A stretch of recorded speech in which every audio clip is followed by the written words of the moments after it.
Hello, this is Roman Gabriel, and you are listening to The Grilling Truth. Welcome, everybody, to The Truth About Fantasy Football, the Grilling Truth Radio Network's weekly fantasy football show, brought to you by Gridiron Mo. Gridiron Mo is a new interactive football app that allows you to call the offense or defense of a live NFL game, which starts on Thursday, by the way, and compete against others across the country. So be sure to check out Gridiron Mo at gridironmo.com or thegrillingtruth.net. I'm your host for the weekly fantasy football show, Matt Andruscavage. I'd like to welcome in my co-hosts, Os Davis and Aaron Zepnick. How's it going, guys? It's going okay. What can you say, Aaron? I'm feeling great. Football starts in a couple of days, and got two of my three fantasy drafts done, and I'm feeling pretty good about one of the two teams, so I'm batting 500. I'm feeling pretty good about both my teams this year, but obviously there's always possibility that I'll suffer from injury like last year. I'm hoping that doesn't happen. I have the same problem historically. That's why I didn't take any Packers this year. I had Jordy Nelson last year. I did too. I had to trade him. It's a dynasty league. So I had to trade him. I tell you, I had Rodgers and Rodgers last year. On one of my teams, I had Rodgers on quarterback Rodgers on both my teams, and let me tell you, that play against Detroit, oh my God, that was like the fantasy play of the decade for me. That was fantastic. I think you're right. That won me the game. That won me the game in both my leagues. It was fantastic.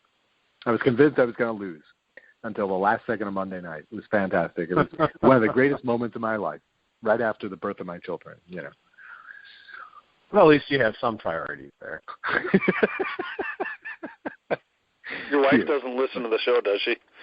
Oh, absolutely not. What are you kidding? It's amazing. It's amazing. She lived in Chicago, for the glory years of Michael Jordan.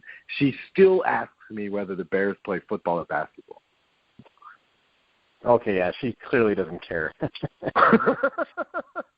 No interest. Wow. Well, we want to get right into a couple of some topics. We had, obviously, a lot of people probably had their drafts over the weekend, or I know there's a number of drafts coming up between tonight and tomorrow night.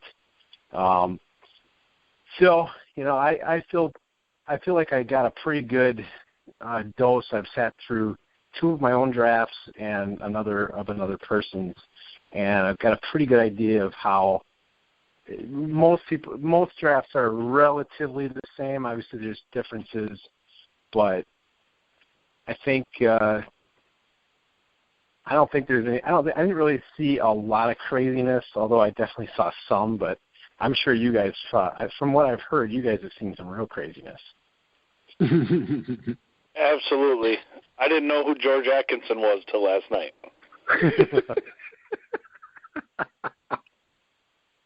Oh, my God. Well, you told us this story off air about your brother drafting this Atkinson character. I thought he was the star of Blackadder and several other British comedy series, but what do I know? That story, maybe you can sample this in here, Matt, for the release to thegrillingtruth.net. But you telling that story made me feel better about both my teams, especially my Grilling Truth League team, which is, not the best. I'm not the happiest with that team. So that you made me feel better. So I thank you for that. I don't know if that really should be making you feel better. Correct me if I'm wrong here, Aaron, but if your second running back is James Starks, who largely goes undrafted in most leagues, and then what was the other one? What was the one after Jones from the Raiders? Oh, my goodness. And then George Atkinson. You can't make this stuff up. I mean, that should not be making you feel better about your team, Oz, because I think any auto drafts would outdo that. Under every circumstance, the auto draft will pick a better team than that. Well, that was the problem. I practiced against auto drafts, and I was kicking the auto draft ass, I tell you. I mean, I just want to say I really enjoy – I did do a lot of auto drafting, just for the hell of it, whenever I had 10, 15 minutes here or there. But I do want to say this. I am enjoying fleaflicker.com a lot for fantasy leagues, but this is one aspect where they really fail, is in the mock drafting. Because what they do is they don't set you up with humans like Yahoo does or some of the bigger ones do. They only set you up against the computer. And you get stuff like the computer drafting Giants defense in like round 7, which totally takes off. Because, again, they're just filling the starting spot first. Yep. Right. And here's the thing with that, Oz. Flea Flicker used to have humans in there. Mm-hmm. And I can tell you from experience, some of the chats just got off the wall crazy, where people like threatening to meet up and fight and stuff over stupid things, and fantastic. The cyber tough guys. And I think that's why Flea Flicker went away from that. Yeah. So that feature wasn't so good on Flea Flicker, but I practiced on the mock drafts and I killed it on the mock drafts. I just wish they had been real. Well, it's almost like winning all 4 of your preseason games. It doesn't really matter, right? Right. So as we get started to, we're going to be setting up our lineups. Finally, the glorious, as I heard on the radio this morning, what was the phrase? It was finally, boys, we have arrived in the glorious tropical island of football. We have had to endure the waves and pretend that we enjoy baseball and the Olympics, but now we are finally in the sunny skies, the tropical land of football. That is exactly how I feel. Well, I would put an asterisk on that because a lot of people enjoy, for example, college football, and I've been grooving on the CFL for 2.5 months, so yeah, I'm okay. So I would put a little caveat on there and say it's the tropical island of NFL football, which is in the same island chain as NCAA football and CFL football.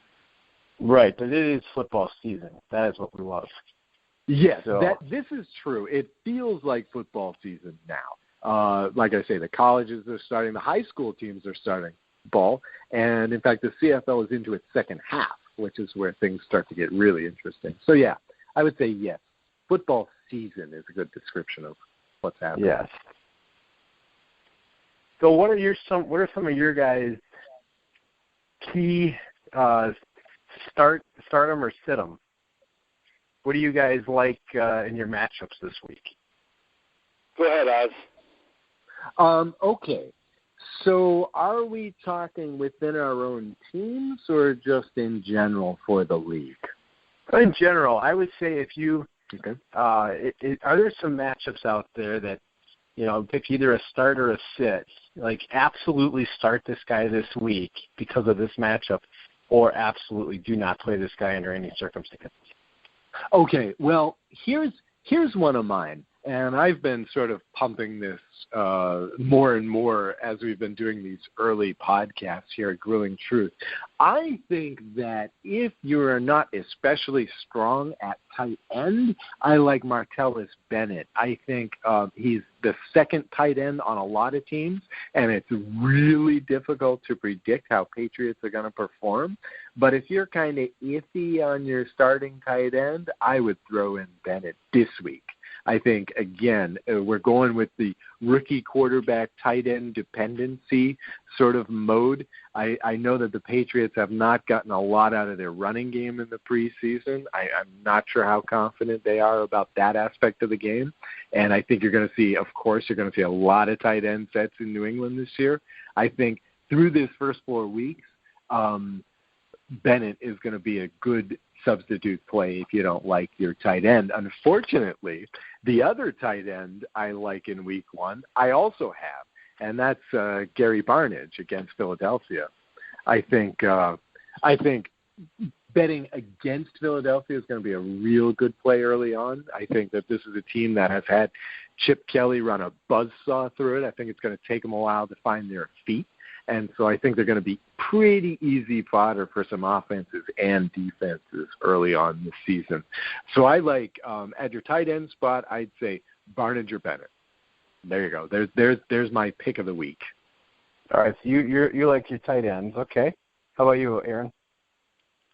I actually have a question I'd like to preface this with.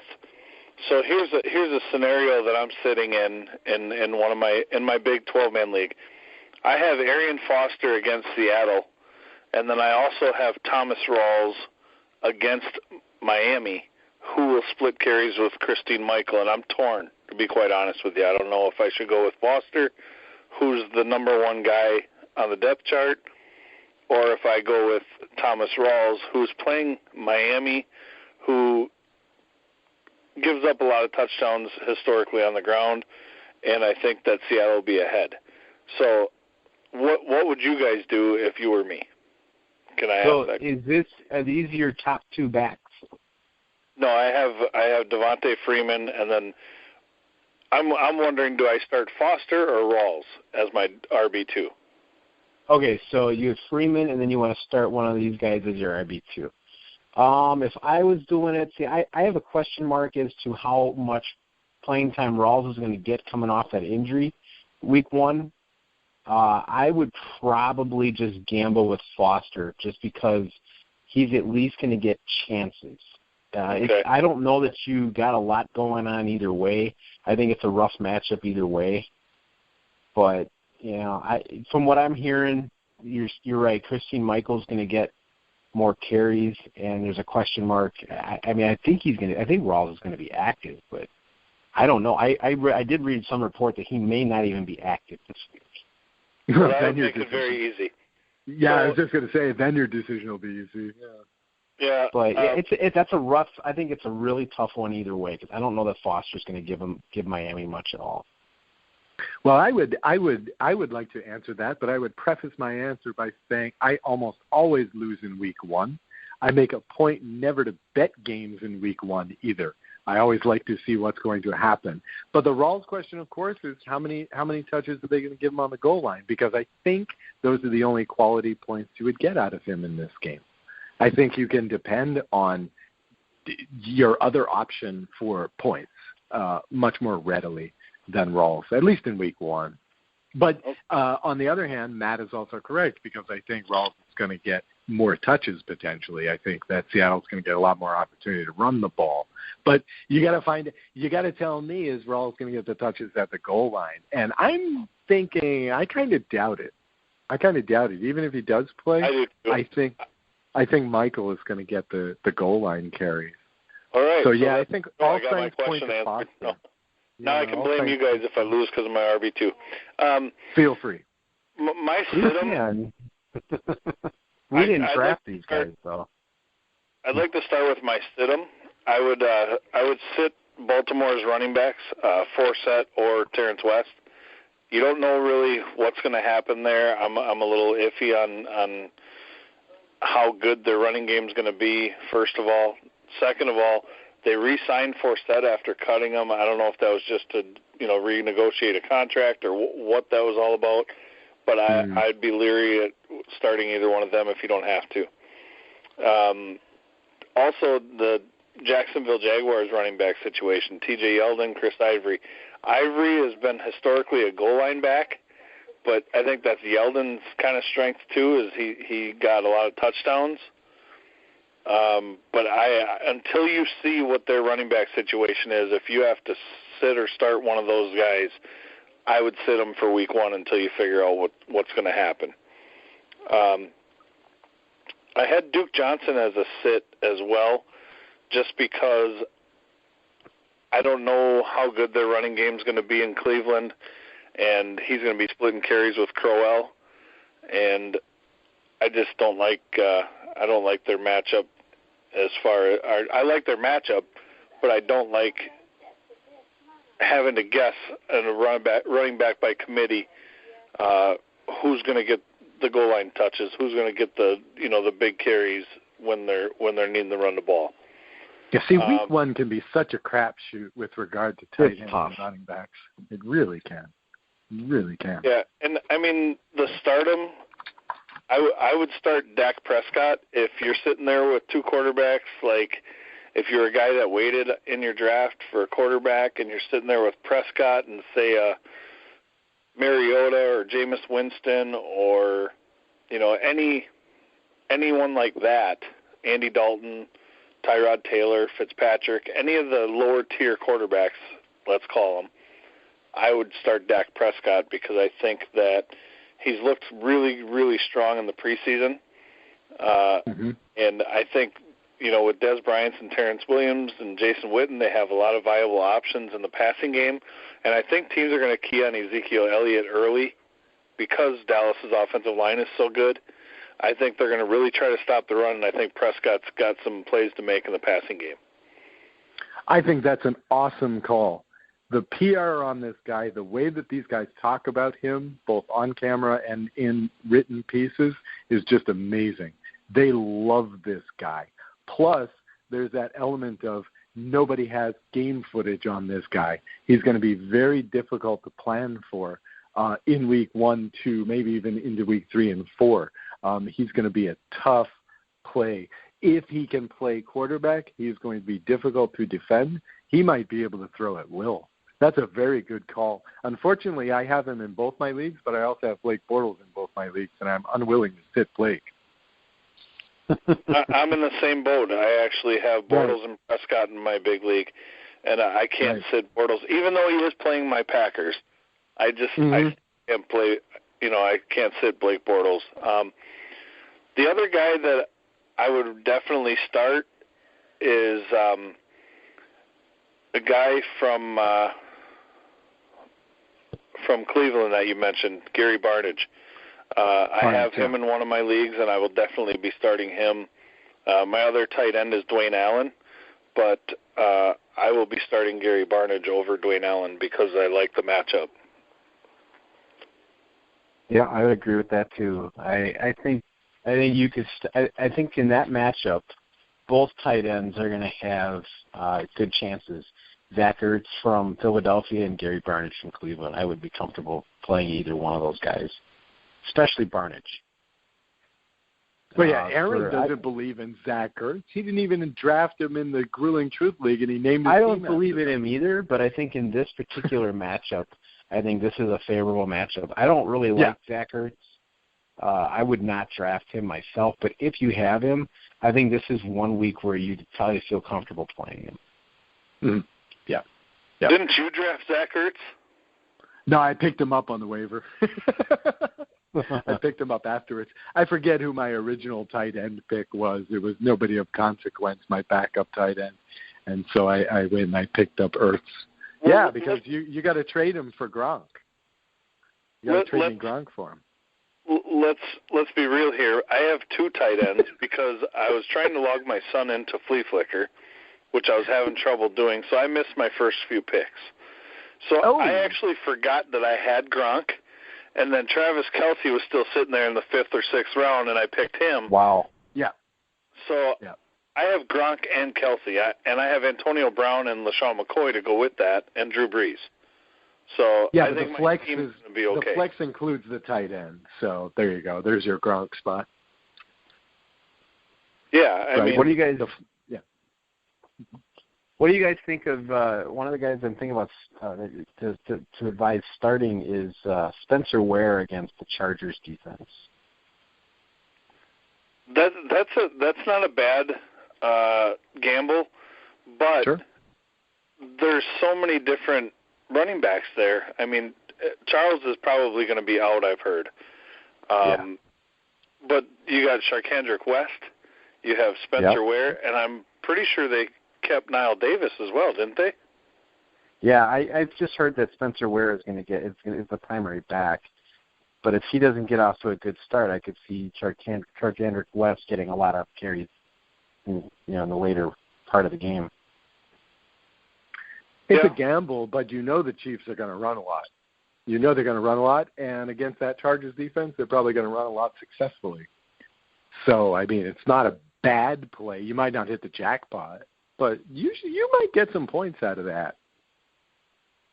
Another guy I really like in this week is D'Angelo Williams against the Redskins. I think D'Angelo Williams in this particular game, with so much attention is going to be given to the wide receivers, I think it's going to be, at least in this game, it's similar to last year at this point when I don't think he's going to run for 200 yards, but I bet you he runs for 90 and a touchdown at least. That's an interesting call. Yeah, I can't say I disagree with that. Yeah, I don't see why not. How quickly do you think Pittsburgh can build up a nice, safe lead against Washington? A half? Very possibly right away. Right. And, he's definitely going to be the go-to back. He's definitely going to get his carries, and he might even get a lot of carries. He might get a lot of carries in all 4 quarters. So why not? Sure. That's a nice pick. I like that. My lock of the week. Give me something to disagree with, guys. Give me something to disagree with here. What do you think of what do you think of benching Andy Dalton against the Jets? Is Goodpaster listening to this? he did one time, so it's very possible. So he did one time. Fantastic. All right, so we can say whatever we want. Who's your alternative to Dalton? Well, like for instance, my wife has Rivers and Dalton. Rivers is at Kansas City, and Dalton's at the Jets. I don't know. Those are both on my list of players that I would sit. That's an interesting choice. You'd have to. The Jets are going to bring a monster defense this year, aren't they? I would start Rivers. I would start Rivers just because of the fact I think they'll be down and they sling it. They're going to throw the ball. Yeah. Out. They have Gates still. Right. They have Travis Benjamin. They have Keenan Allen. They have Melvin Gordon in the backfield. Woodhead. They have Woodhead. I would start Rivers. He hasn't lost any weapons, and I think he hasn't changed as a quarterback. He's not very mobile. He's going to throw the ball probably 50 times, and I think I would start him. Right. And then probably my lock of the week is if you have Derek Carr and Amari Cooper or either or, you got to play him this week. Like if you're sitting with Derek Carr as your second quarterback and you've got like Cam Newton against Denver, you've got maybe an Andy Dalton or a Phillip Rivers, and you got Derek Carr as your second quarterback, play him against the Saints this week. Same with Amari Cooper. I think that's just a can't-miss matchup. I don't understand why Derek Carr went so low. I mean, were people, not paying attention last season? I mean, Carr is a good fantasy quarterback. He racks up some stats, and Amari Cooper is going to be a beast this year. I was heartbroken I could not get him in the Grueling Truth League, Amari Cooper, but I did manage to get him in my other league. He's going to have a monster season. I can't understand why Carr was so low in most leagues. I really don't. I have an interesting fact for you here. Did you know that Michael Crabtree had more targets last year than Amari Cooper? Yeah. Wow. That's why I drafted. It was Crabtree. Actually brought to my attention last night at our draft. Crabtree had 85 catches last year, and he had more targets than Amari Cooper. Yep. Crabtree is definitely one of the most overlooked receivers in fantasy football, and I think he's kind of like I don't even know who to equate him to, but he's kind of like a Julian Edelman. No, Edelman possession receiver. Or an Emmanuel Sanders. Emmanuel Sanders was never really drafted super high in any of my leagues that I was ever in. Even when he was with Peyton Manning and he was, he had a really good year in 14 or whatever. He's never been drafted in the top 2 or 3 rounds. And I think Crabtree's kind of that same type guy where he's just kind of overlooked, and I think that I don't think he's valued as much as he should be. I definitely think that Crabtree is a guy that if you were lucky enough to get him in late 8th, 9th, 10th round, you got a good value pick there. Yeah, I think I picked him in the 8th or 9th round. I was like, wow, I think this guy's going to get. I think Crabtree is, like you said, he's very underrated, but he got more targets. I think he's going to get a lot of targets this year, especially this week. If you've got Crabtree or Amari Cooper, you've got to start him this week against the Saints. I agree. Oh, I wish I had one because I'm not Amari really Cooper, I'd start on the bye week this year. He's going to get a lot of points. He's going to get a lot of live. Well, Aaron, I think you're not going to have much of a problem if you play Oz during. If he's going to play guys on their bye week, I think you're going to be in pretty good shape. This is what we call hyperbole. Can I throw in my streaming defenses of the week? Sure. Absolutely. Okay, here we go. Here are my streaming defenses for the week. There are two games that look mighty nice with underdog defenses at over-unders of 41 points. As listeners to the show might recall, a good pastor's not among them, so let me repeat this at least for his benefit. The trick is to look, if you're streaming defenses, in other words, if you don't have one of the top 3 or 4 defenses, I'd say, in the league, take a chance at streaming your defense with an unknown quantity. The real trick is to look for your lower over-unders for the week and look for the favorites in those games. So this week we've got a couple of really low over-unders. Minnesota at Tennessee. Somehow Minnesota is still a 2.5-point favorite in this game, but I really don't think you can go wrong with either defense in this game. If Sam Bradford tries to throw the ball, he will get intercepted. As a Rams guy, I can tell you this. It's pretty much fact, I would think. The other one that I'm looking at, of course, again, we're coming back to this game, is Cleveland at Philadelphia. The over-under on this game is just 41.5. No, it's 41, actually. And I think you couldn't really lose with either of those teams' defenses either if you're streaming. I think that's going to be a real low-scoring game. 41. I'm having a hard time imagining that being 21-20. I don't think either of those teams is going to score that many points, and there could be turnovers. So I think any of those 4 are good streaming defenses for this week. Unfortunately, fortunately, I have the Rams in both my leagues, so I'll be running with them. Yeah, I'll be running with them against San Francisco. That they might be all right. Against that this week you'll probably be okay because I think it's going to be a low-scoring game. Mm-hmm. Yeah. I think whoever wins is going to win like 17-10. So there will be turnovers. I definitely listened to you this year in drafting my team, and as you can see, like I sent you my team. I have a lot of guys that you talked about on the show, and Absolutely. With defenses, what I did is in the Grueling Truth League, I picked the Patriots defense. Yep. Because you said whoever New England's playing, they usually are pretty solid for 7 to 10 points at minimum. Then, in my other league, the Patriots D went way earlier than I was willing to pick a defense.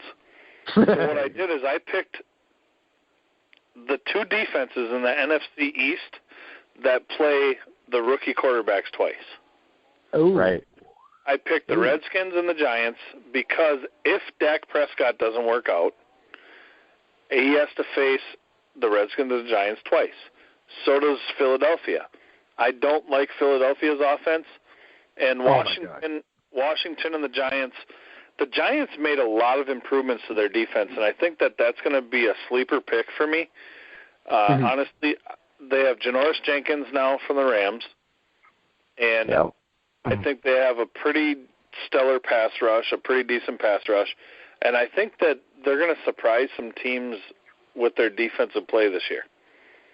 And I like that Giants D. Janoris Jenkins had a lot of turnovers for us for the Rams last year. I think that's a nice addition, especially fantasy-wise, even in real life as well.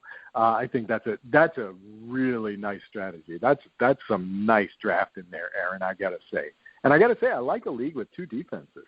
That's a nice wrinkle. Yeah, I've never played in a league with 2 defenses before. Well, and what we do is we draft 2 quarterbacks, 4 running backs, 4 receivers, 2 tight ends, 2 kickers, 2 defenses. Everybody has to have those positions, and it's set amount, same for everybody. So you don't have one guy with 7 receivers or 4 quarterbacks. It's the same for everyone. Right. And there's always some help on the waiver wire when you get injuries. So I didn't reach. I took my defenses and my kickers in the last 4 rounds. And right before that, I took Dak Prescott in, the 12th round. So I really like the Giants' defense as a value pick that late, 13th round. And then, of course, I got Greg the Leg, who is kicking, in California now, but has the ability to make more 50-yard field goals than anybody, and I don't think their offense is going to move the ball a whole lot inside the red zone. I think they'll stall drives a lot, so he'll kick field goals. Yeah. And then the other strategy with drafting a kicker was I took Brendan McManus from Denver, who kicks in Mile High Stadium, in the air. So I didn't have to reach for, Gostowski or one of these kickers, and reason being is when it gets cold in December and you're in the playoffs, because I plan on making the playoffs, this year, but when you're in the playoffs, you want a kicker that can put up the, 2 or 3 50-yard field goals in a week if you get lucky, or the guy that, at least kicks in the thin air that you may have a big week out of in the championship or a playoff to get you to the championship. Yeah, I think this year Denver's kicker is definitely a good move because you really don't know what you got there at quarterback. It's a very good chance that they're going to get to the 20 or the 30, and then all of a sudden they're going to be kicking field goals. Mm-hmm. Mm-hmm. So that was my strategy. I mean, not that you put a whole lot of thought into kickers and defenses, but that was my strategy behind taking who I did. I like the 2 defenses, but the 2 kickers is a bit weird. I mean, at that point, you should have to draft a punter. Yeah, I don't know. 2 kickers. You take 2 kickers just so everybody has their bye week covered. Sure. That makes sense. Yeah, I guess. What do you guys think of sitting Julian Edelman against Arizona and also Jeremy Langford against Houston? I think it depends who you have. If you have, let's say, a Foster and, a stud running back or, a top first or second round running back, a McCoy or a guy like that, you're not going to sit them. But if you're sitting there with Langford, D'Angelo Williams, in my opinion, or, if you're deciding between those guys and a Duke Johnson or a Matt Jones even, I start Langford. I just think that he's going to touch the ball so many times. I don't know how you can't start him. If you over D'Angelo Williams against Redskins? I would start Langford over D'Angelo Williams. I wouldn't be fooled into thinking D'Angelo's going to put up what Le'Veon Bell would. Wow. Fair enough. Wow. I would probably start D'Angelo Williams against Washington this week over Langford against Houston, but as a whole, I would agree that Langford is going to get more touches this year. But this particular week, boy, I don't know. I wouldn't feel real comfortable with Langford in there against Houston. Yeah, no. Yeah, I like Williams as a better play. And even though I started this show with talking up Martellus Bennett, again, every time you start a Patriot, it's a gamble. You can count on Gronk. You can count on the defense. Anybody else is a gamble. And again, I fully well admit that my talking up Bennett is a gamble. I know it is. So that I'm gambling in week 1 on Bennett, right? But there's no way I'm going to take a Patriot in normal circumstances. It's a gamble. If you've got more of a sure thing, don't even look. Don't even look at the Patriot.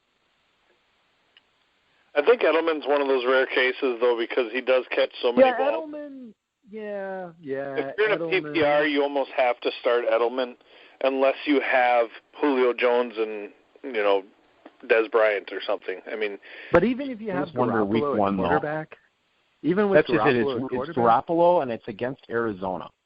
Yeah. See, this I don't know if I like Edelman this week. No, too much of a gamble for me. It's always a gamble, Oz. Right. But week 1 especially is definitely football. A big roll of the dice. It is fantasy football, but it's too much of a gamble in this case. That was the key word there, too much. Here's why I start Edelman, and here's why I think the Patriots will be okay against Arizona. 1, Tom Brady and Bill Belichick have had the entire preseason to prepare Garoppolo and kind of make Brady security blankets, Garoppolo security blankets. I think the two guys you can count on are Gronk and Edelman, and I think the guy that really benefits from that is probably going to be Hogan, the receiver that they picked up, right, I think, from Buffalo, because they're going to concentrate so much to stop Gronk and Edelman and Blunt. I just think that, there's somebody that's going to be open if you put so much attention on the run and the Gronk and Edelman. I mean, is Garoppolo going to have time to scan the field to get Hogan the ball? And that's just it. I apologize to our listeners, too, because we had not even talked about Hogan, but if you want a super sleeper, if you haven't done your draft yet, especially when Tom Brady comes back, if you want a third receiver or a flex play, Hogan is not a bad thought for a wide receiver being the second guy. Especially now. If you're in a 12-team league, I would agree with that, because once you get into the 12-team leagues, it gets pretty slim pickings, and I would agree that in the leagues with like at least 12 players, a guy like Chris Hogan would be a really good pickup, very big value pick, especially now because he's probably gonna be on the waiver wire. Yep. I drafted him late, so I took him in like 13th, 14th round, but I just don't know when I'm gonna start him in a bye week, but unless he produces something awesome and consistent, which is a lot to ask for out of a New England Patriot, I just don't know. Not one of my favorite picks, to be honest.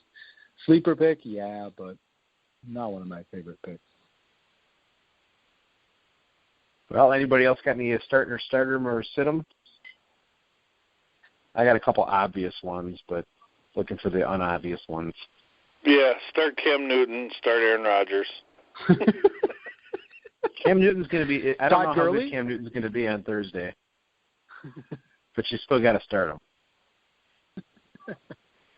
You do. I think Cam Newton's going to have a good game Thursday, actually, because I think Denver lost a lot of defensive players.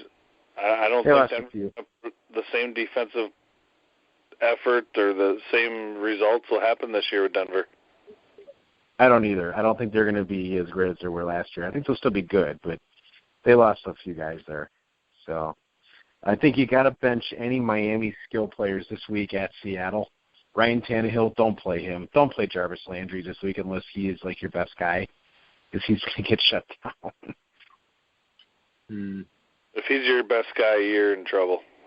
Right. So anybody else got start him or sit him? I think you start Devontae Freeman. I think you start T.Y. Hilton against Detroit. Yeah. I think you start Allen Robinson against the Packers, even though Sam Shields will probably be on him and he probably won't have a big game. But really, in all honesty, you guys, you pretty much, unless Bridgewater was one of them, you pretty much start the guys you drafted first, right? I mean, you pretty much have to do that because it's week one. Let's wrap her up then. Okay. So no more start them or sit them. I know we went through quite a lot of guys.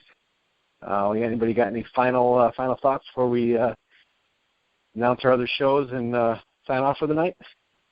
Well, good luck to everybody. I know it's a lot more fun to start out 1-0 than it is 0-1. So I genuinely hope you guys win this week. And I don't play you Oz for quite a while, so good luck, and hopefully we'll see you in the playoffs. Thanks. I would just say that week one is the most paradoxical of all NFL weeks because I love it and I hate it. Like I say, I lose if I make bets. I lose in fantasy football every time in week one, but it's week one. I'm just glad it's back. I'm kind of sad, though, that we have to wait until Monday night, huh? Matt, we got to wait until Monday night for our guys. In fact, we're the late game. We're the last game.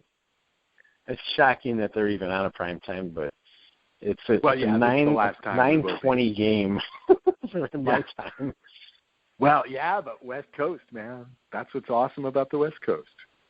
Football's on at a reasonable hour. Right. So be sure, everybody, to check out all of the shows that are coming up this week. We've got CFL show. We've got an NFL Pick'em show tomorrow night. We got all of our team weekly shows, 49ers, Packers, Bengals, I think a few others. So be sure to check all those out. Be sure to go to the Grueling Truth Facebook page, Grueling Truth website. Anywhere that you can find podcasts, you can find us, Breaker, Stitcher, Google Play, iTunes, iHeart. Be sure to check all our podcasts out. And so for Aaron Zepnick, Os Davis, I'm Matt Andruscavage. You've been listening to the Fantasy Football Show on the Grueling Truth Radio Network, where the legends speak.